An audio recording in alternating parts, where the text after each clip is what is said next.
Education provides us with knowledge about the world. Education paves the way for a good career. Education helps build character. Education leads to enlightenment, and it lays the foundation of a stronger community. Hello, I'm Deborah Cedillo-Dugan. Hi, I'm Chuck Emmerich. Recognizing the importance of an educated citizenry, the City of Phoenix has a long history of providing support for educational advancement. It all started back in 1871 with the first public school class held in the new town site of Phoenix. About 20 children studied under the guidance of teacher Jean Rudolph in the courtroom of the county building.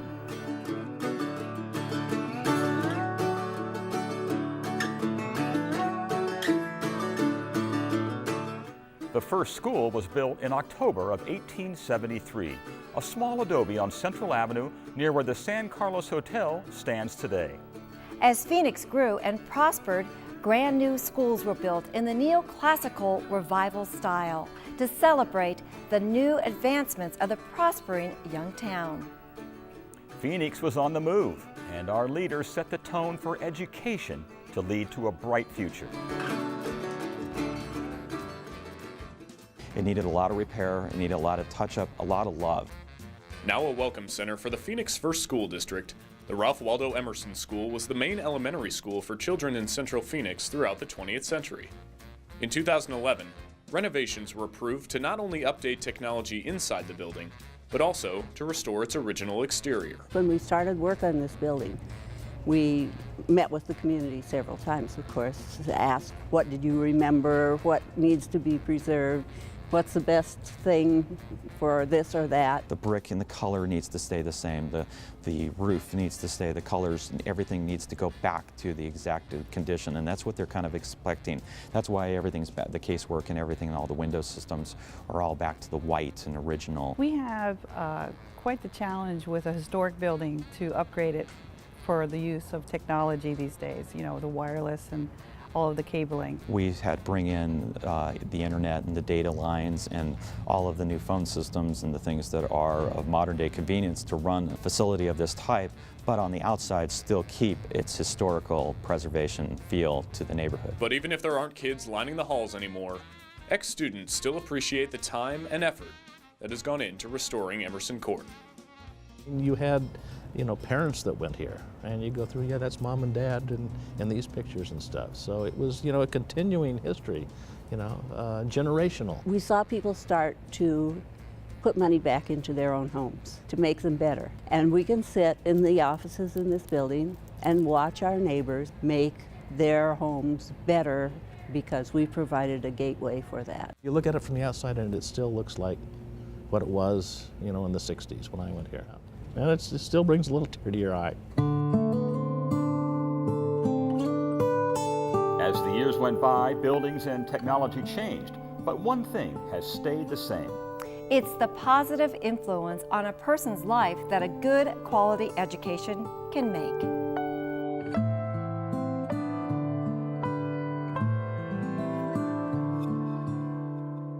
But I went to high school here years ago. This is my school, yeah, it's fun. And for our city leaders, a commitment to education is a cornerstone of public policy. An educated population means better jobs and higher incomes among our residents. This means more revenue for the city, revenue that can be used to provide vital services for Phoenix residents.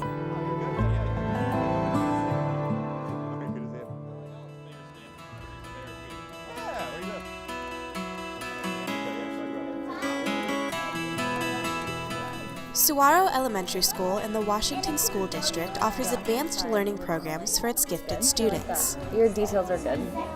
The programs allow students to continue learning at an accelerated rate. I'm giving you this paper. Gifted students are identified by their performance in the classroom, their test scores, and their overall eagerness to learn new things. Often, when a student is more interested in further talking about a subject with an adult, instead of just completing an assignment, it is a sign that they need to be in a gifted program. when they're highly gifted like this, they kind of stick out like a sore thumb in the regular classroom. So we can identify them and bring them to this program where they can get that daily challenge. At Saguaro Elementary, 2 grade levels are normally paired together in these advanced classrooms. Each teacher teaches a different subject, except for the language arts teachers. They work together in a 2-hour block with the gifted students. Do you find them interesting? How can I help you? We try to choose teachers that really have an understanding of curriculum, but also an understanding of children, gifted students, and children in their development as well. And knowing when you can push the child, knowing when you can step back. That's a really cool part of this 2-hour block that they have.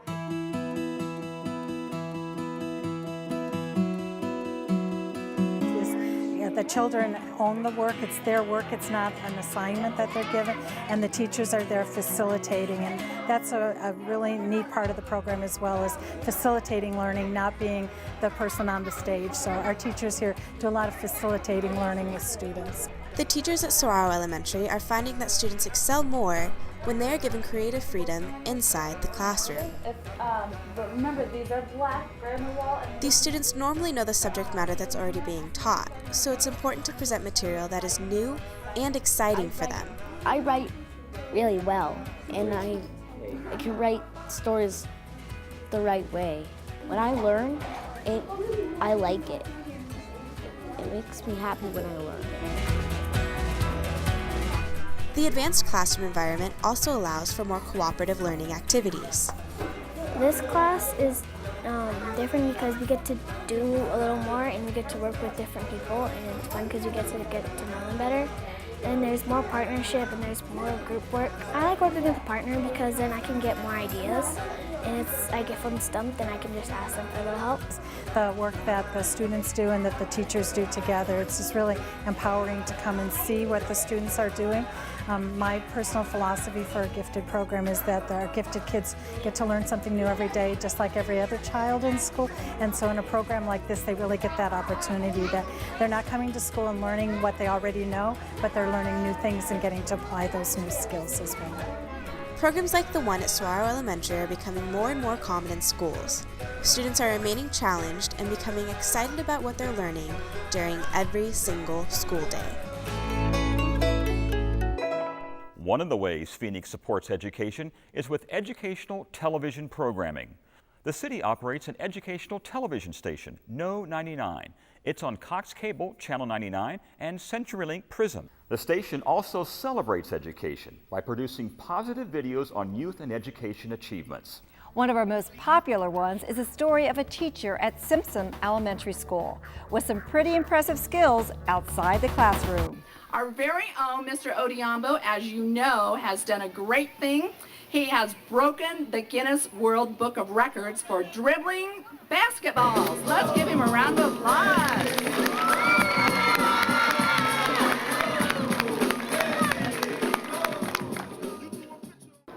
We're at RE Simpson Elementary School today, and it's an assembly to honor the world's greatest basketball dribbler for setting the world record for dribbling 6 basketballs and donating 24 Spalding Never Flood basketball to Simpson School. We had a connection with Mr. Odiambo and decided that with his help, we would be able to show that our ball does stay up 10 times longer than all the other balls in the industry. Mr. Odiambo not only has a passion for setting a world record in dribbling basketballs, but he has a passion for being a great teacher. And that's what we really appreciate about him in the Alhambra School District. When I started dribbling basketball, I decided I'm going to be the world's greatest ball player, and I don't care how long it took me, I will stay with it. And 4 years later, I broke the world record, and so far I have broken 16 world records altogether. Okay? When I was brought up, I was told that if you ever want to achieve something, you have to set some goals. And if you set some goals, those goals are guidelines that will help you attain what you're supposed to do. And so when I was trying to set the world record, I decided I'm going to set some goals to become the world's greatest ball handler. And then so every day I worked toward that goal, and over time I was able to achieve it through hard work, a lot of patience and perseverance. So today, I hope that you have the opportunity to go up and shake Mr. Odiambo's hand and tell him thank you for all he does to model what good character is for students. 26 hours and 40 minutes later, I have the world record, and I can tell you, good luck in breaking that record. Wow, as talented as Mr. Odiambo is, he is just one of many people we have profiled who use their skills to benefit education. Deborah, these people are known as mentors. And like our next story, mentors like Jeff Stevens have been leaving a mark on the lives of our learners for over 20 years now.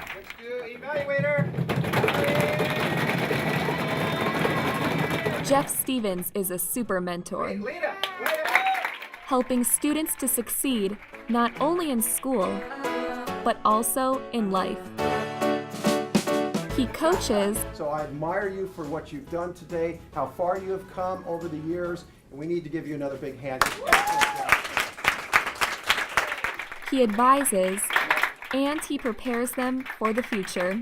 Okay, Miriam, remember I told you 2 weeks ago, I said you're coming up, so you're it. Okay, so Miriam.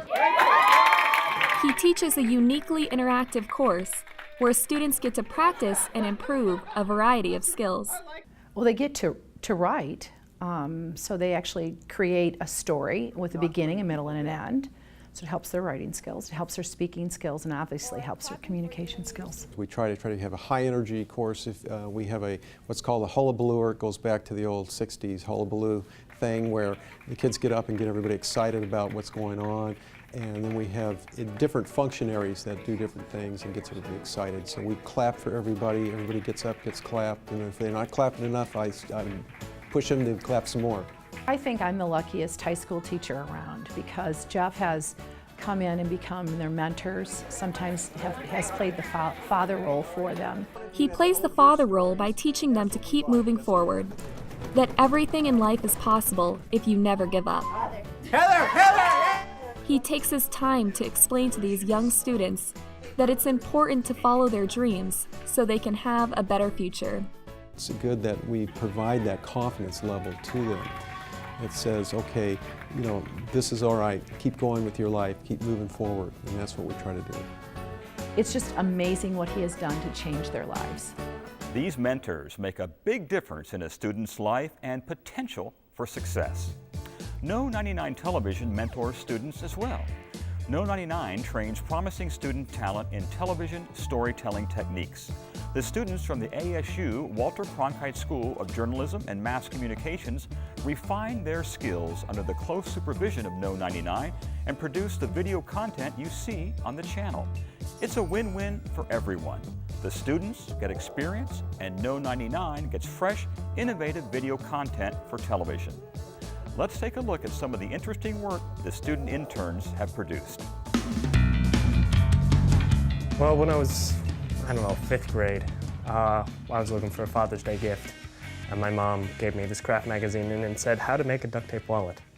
And so from there, I just made duct tape wallets, and more duct tape wallets, and then I moved on to roses, and then I realized that using the same fabric that I use for the back of the duct tape wallets, I could create clothes. And then I heard about the competition where you make duct tape prom clothes, and so I attempted my hand at that.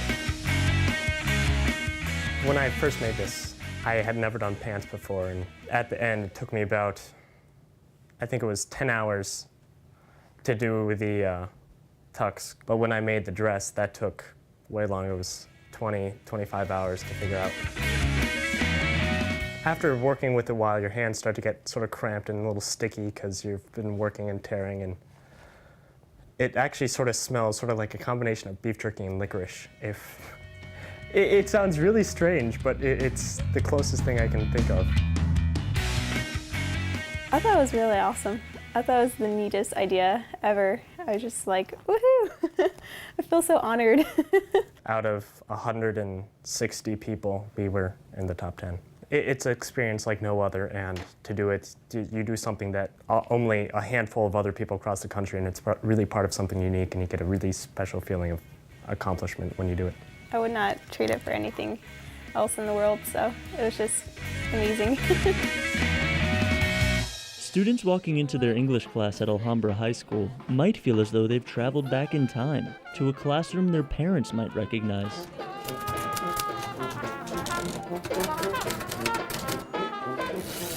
The room actually doubles as a computer lab, but with a nostalgic twist. What has students really excited here is some old technology, typewriters like this one, that students are using to help enhance the creative writing process. Despite the growing influence of technology on the 21st century classroom, Alhambra English teacher Ryan Adney is introducing a different approach. Writing is not an easy task, and so to teach it as something that is, quick and glib is not something that you necessarily want to do. You want to teach it as a process so that students know that there's a beginning and an end, and there's various steps in between. And that's where the typewriters come into play. Students embark on the creative writing process without the assistance of automatic spell check. They're encouraged to embrace learning by trial and error. It helps, facilitate a procedural style of writing. Students enjoy the typewriters too. It's a unique experience they believe is strengthening their critical thinking and grammar skills. Well, using a typewriter to me is kind of like using a computer, but it's like you don't have the big screen and you don't have the computer telling you when you spell a word wrong. You have to think about what you want to write before you write it. And you have to think about how you spell things and the correct definition of things. By eliminating the countless distractions found online, the typewriter contributes to an educational environment that keeps students focused on the task at hand. As students pack up and leave, they finish with a little insight. The latest technology isn't always the best technology, and sometimes a gift from the past can be a good thing. Reporting for No 99, this is Jake Stein.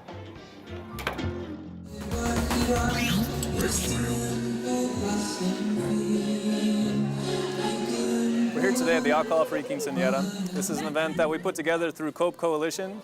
COPE Coalition is a community-based organization. We focus on reducing drug and alcohol abuse amongst kids here in West Phoenix. It tends to be a community norm to serve alcohol at quinceañeras, and we're trying to change that community norm.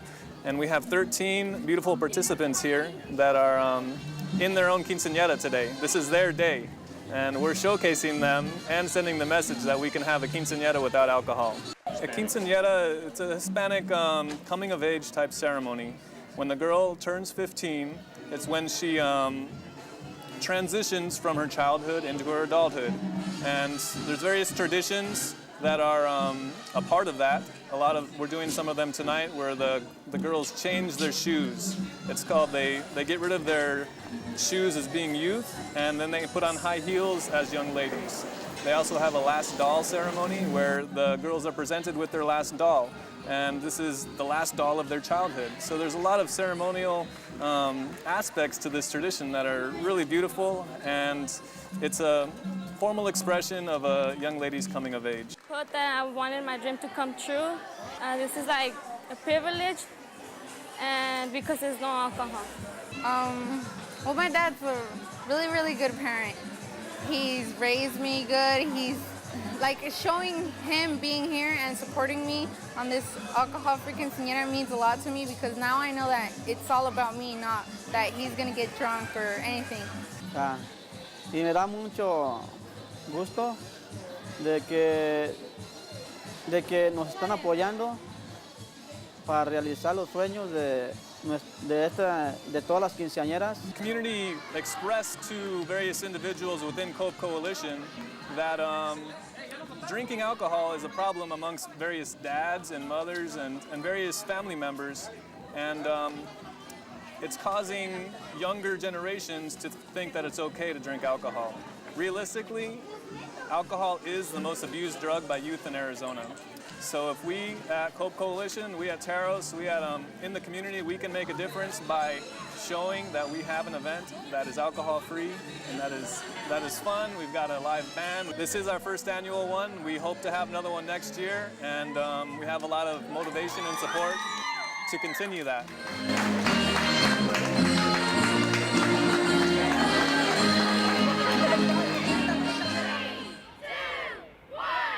Who knew Newton's laws in science could be so much fun? It's all part of the Arizona Science Center's program to take science out of the museum and into the classroom. Today, they visited a 5th grade class at Wildfire Elementary School. The lesson was about Newton's laws of motion and aerodynamics. And just like you guys said, aerodynamics is the shape of an object. It helps it go through the air easier so it can go faster. Okay? Tony Bellapito talked about shapes and what makes a rocket fly. Then, the real fun began when the students rushed to form groups to construct their own rockets. We're not just talking to them about what is going to happen. We want them to actually see how their experiments, the things that they're learning about, how it actually fits into things in daily life and how it can be used to benefit them. But it's not all about having fun. The students were learning about the different variables that could make their rockets fly the highest. Yeah, let's do a paper cone and then cardboard wings. Yeah. Things like the size of the bottles used for the rocket body or the shape of the nose cone. After they sketched their design, the groups gathered their materials and went to work. Once the students finished building their rockets, it's time to head outside and see how they fly. Let's take a look and see which group used science to build the best one. The kids were confident they had high-flying rockets because they used science. Ours is gonna go pretty high. Really high. We kind of designed it so that it would have a lot of aerodynamics. Putting their aerodynamics to the test, the groups pumped air into their mounted rockets and stepped back to make sure they weren't hit. In case the rocket did fly toward them, they knew what to do. You guys remember what to do if it comes towards us? Beautiful. And the tip worked.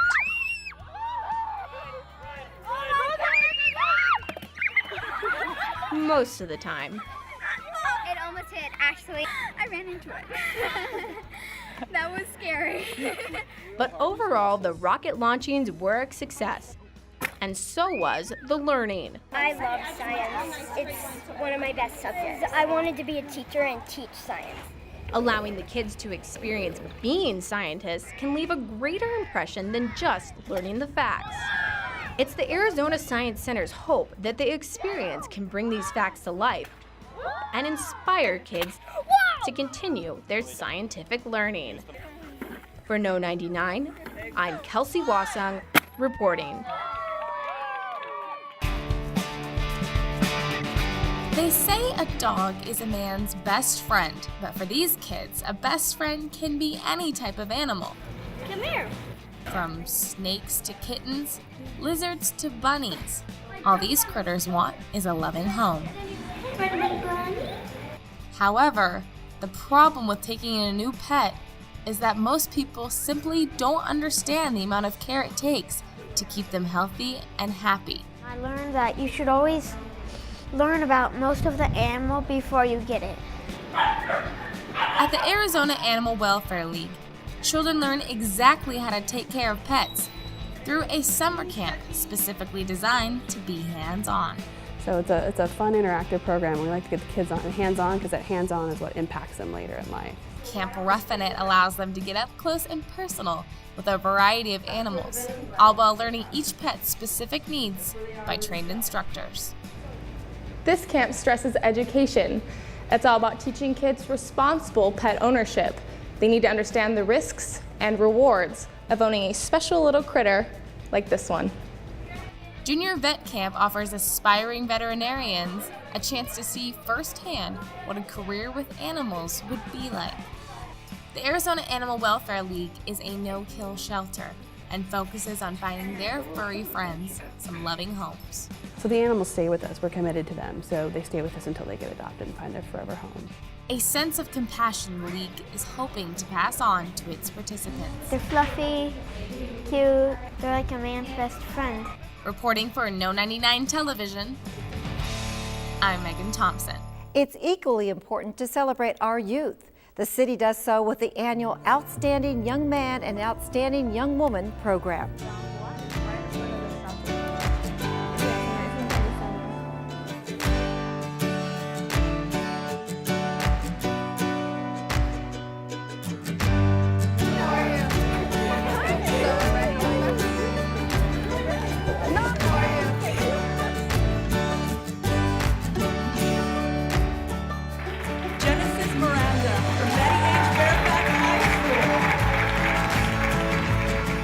Genesis Miranda was recently awarded Citywide Outstanding Young Woman of the Year. She's a junior at Fairfax High School, where she's known to be a hard worker and top student.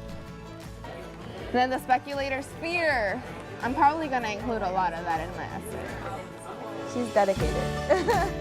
I mean, she takes the time that the rest of us wouldn't really take to study for tests, and she's dedicated to understanding the material. If you pick one, you buy what you need, and businesses go down because they don't have anyone buying their things. And what was the other one? Everyone here at school admires her because we know the dedication that she has, the work she puts into it, and just like when you meet her, her personality is just so. It's just she's just an amazing person. So you get that vibe right away from her. What's wrong? You okay? You're back? Yeah. Do you need help? It's evident that Genesis has a compassion for others, and she shows that consistently, whether it's through tutor sessions with her peers, The x-intercepts are where it touches the x-axis. or her active involvement on campus. Yeah, are you ready? She's amazing. She's on varsity tennis. She's student body president 2 years running. This past election, she didn't have anyone running against her, so she won by default because no one wanted the competition because she's just so amazing and so outgoing. No one could do a better job than she can. I realized that I could change my school with Strugo, so that's why I joined. Then I realized that you can't really change the school if you don't change the people first, because it's the hearts it's the hearts that need healing, and those hearts are what create the atmosphere at school. So I was like, if I'm gonna do anything, like any real impact, I need to help the people first, and those people are eventually gonna develop into leaders, and they're gonna take on the positions that, like create more things for the school. I can't do it alone. I pull other people with me so that we can make a difference, a big difference. Not only is Genesis committed to making a difference at her school, but also in her community. She's a youth leader at church, and she often speaks at elementary schools, encouraging students to strive for their best. I want to see this school rise to the top. I want to see the world changers come out of this school. And I know that you guys are capable of it. I was capable of it, and I was just like you. I am just like you. They're capable of more than they can imagine. I told them that. They can aim for the moon, and if they don't fall like they say, you're gonna fall on the stars. They're world changers. They just have to believe it. So to finish off, I want all of you guys to say, I am a world changer. I am a world changer. Thank you guys for having me today. She has all the characteristics of a leader. It's just something about her. She loves to lead people into the right direction. Whether it be their path or just something they want to accomplish, she helps them. Think of what you want to accomplish. What do you want to do with your life? What do you want to study? What do you want to become? With things that I've learned with my experience, I help them live out their purpose. And that way we're shining more lanterns, we're lifting more lanterns, there's more light to be seen, and other people are going to want to follow that as well. As a natural leader, honor student, and caring friend, Genesis inspires others so their light may also shine with endless possibilities. Like I said, I'm a lot about shining my lantern and lifting my lanterns, and it's an honor to know that by looking at my life, they can be inspired and think that they have a future too. They're lifting their own lanterns after hearing what I have to say, and it's an honor to think that in the future, they're gonna be somewhere where they would have never thought they would have been because of my inspiration. This little light of mine, I'm gonna let it shine, let it shine, let it shine, I'm gonna let it shine. Oh my goodness. Congratulations to Genesis Miranda, the Outstanding Young Woman of the Year.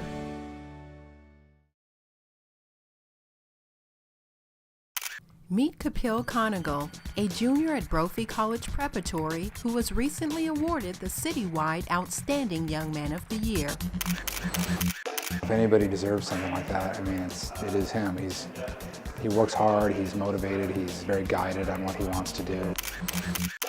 He's friends with everybody on campus, he's very well regarded by his teachers, and all around he's a good kid. I think just beyond the really good academic side to Kapil, he's a great leader. He's really diverse in his passion, so he's not just focused on one area, but very well-rounded. He's involved in a plethora of topics, and I think he would well represent the city of Phoenix.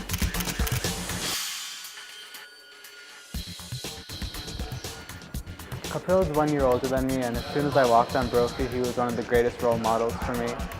I've known him before coming to Brophy, but he's just inspired me all along the way. His work ethic is unbelievable, always trying to help people out. It feels pretty good. I'm happy that I can, be a role model for other students to do their best and pursue their dreams, I guess, and know that when you do your best, you put your heart into something, it works out. And things have worked out for Kapil. He has made a difference through participating in several clubs on campus and devoting more than 700 hours of volunteer service. I like to keep myself busy because when you're kind of standing around, you don't really feel useful. It's fun to get involved with something, so I do this, play in the band, which is fun. I play percussion. And perhaps his most passionate mission is educating others about bisphenol A through his environmental club. I was always really involved with the environment. I got really inspired by a couple of people who I saw make some big changes in what they thought was important, and so I started working with a couple of groups, and we started originally with the Pharmaceuticals Project, and out of that it slowly grew. We wanted to know what the numbers on plastics meant, so we looked into it and we learned about BPA and its negative causes that can affect a lot of people. So we started raising awareness about it and tried to inform as many people as we could about that. Kapil continues his studies of BPA in the lab at ASU, working under the direction of a postdoctoral scholar. He is very good at learning the basics, and he is very motivated, and he shows a lot of enthusiasm in doing the research. My project with BPA wanted to look at how BPA was a toxic carcinogen, which means it can cause cancer. And so what I do in the lab is actually cancer research, so it's trying to see ways that we can help to cure cancer. Kapil's going to go a long way. He advocates for a lot of things. I could see him in an advocacy role, but he's also very good. He enjoys science, physics, I mean, very, very well. So he might go the engineering route, he might go the medical route. I mean, the world's open to him. I'm sure that he's going to do extremely well wherever he applies to college, and beyond that, I'm sure it's going to be wherever he wants to go, and all of his dreams shall be fulfilled. I hope to continue with this type of research and this type of work to kind of do my best and hopefully help out the environment and the society I live in and love. Congratulations to Kapil Kanagal, the Outstanding Young Man of the Year. Students around Phoenix have a wide opportunity to learn about the world around them.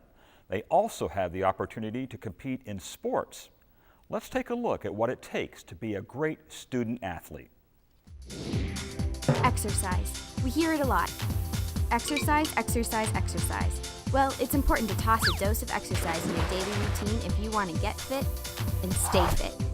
One fun way to exercise is by participating in athletics. Athletics promote both a healthy mind and body. Oh. Hey, I'm stronger than I thought. Hi, I'm Alessi. My favorite sport is probably volleyball. It's fun and it keeps me active. Oh, I gotta work on my serves. Now let's look at some real student athletes at Fairfax High School to learn about the benefits of being a student athlete. But before we go any further, how would you define the word athlete? An athlete. Someone who is motivated and very dedicated and person who's very energetic. Someone who never gives up. I wouldn't say all talent because hard work beats talent any time of the week. So like someone who just never gives up and knows that they can do their best every time, 100%. If you don't have dedication for it or if you don't have the heart to play the sport, you're not going to progress in it. It's just, you may have talent, raw talent, but you do need the teamwork and the heart to even start. According to Webster's Dictionary, an athlete is a person who is trained or skilled in exercises, sports, or games requiring physical strength, agility, or stamina.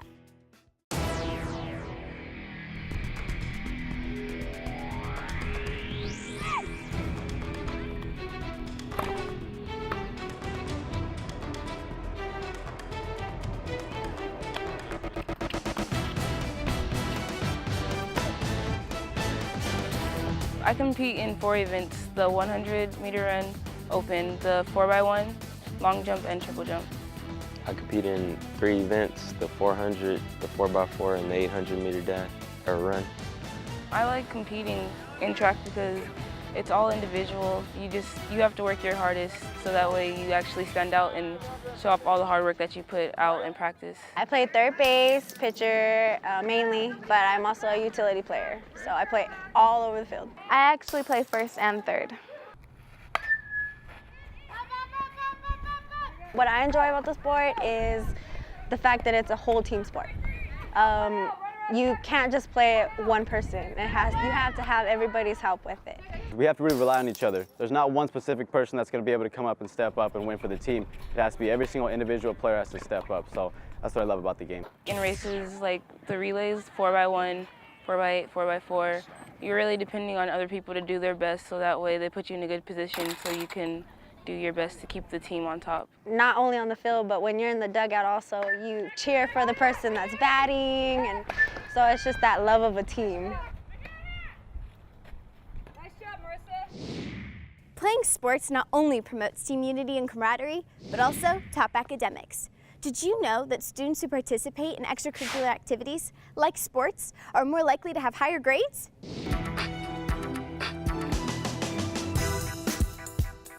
Well, athletics is fun for everyone, and it helps out you keeping up your grades in school. It forces you to keep your grades above C's and B's, trying to strive for those A's to get good grades and be an outstanding athlete. It keeps you focused on things that you're doing outside of sports, like school. Your grades, if you're failing a class, you can't compete. So you're practicing basically for no reason, and you're letting your team down. So I think that competing in sports really helps students. It's pretty simple. If you don't have a high enough GPA or a high enough grade in your classes, there's no sports. So the softball has helped me with my grades as well. Because if I didn't have high enough grades, I wouldn't be able to play softball.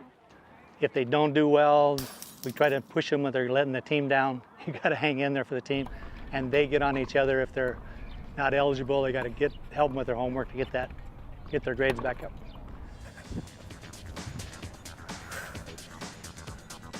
To be successful, whether on the field or in the classroom, remember the 3 P's. Patience, practice, and persistence. Or like the 800 meter, the last 200 meters of the race, you feel like giving up, your legs are burning, but you just say to yourself, you can do it, and you just cross that finish line. It's just like a math problem in science or math, algebra, anything. You just say to yourself, you can do it, and keep trying, and one day you'll get it. It gives you a sense of achievement when you're able to get things done. You feel as if you conquered something. Not only did you get practice done, but you're able to get your homework done, and if you're able to get an A on the test, I mean, you get much more respect from a faculty as well as students. Being physically active in sports allows you to exercise your mind and body. It's a great way to stay in shape, have fun, spend time with friends, and build self-confidence. Being an athlete also provides easy framework to lead to a healthy lifestyle. So remember, eat smart, train smart, think smart, and live smart. It's good public policy to support education. That's right, Deborah. An educated workforce means better jobs and higher incomes among our residents. The economic clout between a person with a college education and someone with a high school diploma is a difference of $40,000 per year. This increased income means more revenue for the city, revenue that can be used to provide vital services for Phoenix residents like police and fire protection, senior centers, libraries, and swimming pools. Thanks for watching. And thanks for supporting education.